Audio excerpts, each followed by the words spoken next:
सकाळी लवकरच चूल पेटवलेली होते, कारण आज परत आम्हाला बनवायचे होते ज्वारीचे पळी पापड आहेत ते.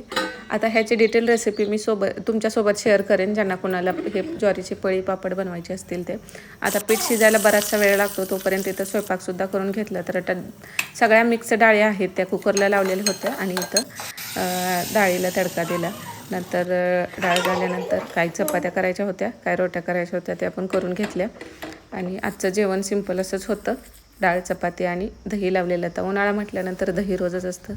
आणि तोपर्यंत पीठ पण शिजल्यानंतर मग वरती घेऊन आले आणि इथं ना मग हे ज्वारीचे पळी पापड आहेत ते करून घेतले.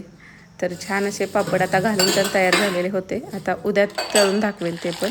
ते काय एवढं पांढरे शुभ्र होत नाहीत, जसे की हे तांदळाचे पापड परवा केलेले होते ते छान पांढरे शुभ्र होतात. ह्याचासुद्धा डिटेल व्हिडिओ मी चॅनलवरती अपलोड केलेला आहे, तुम्हाला हवा असेल तर तुम्ही चेक करू शकता. श्री स्वामी समर्थ.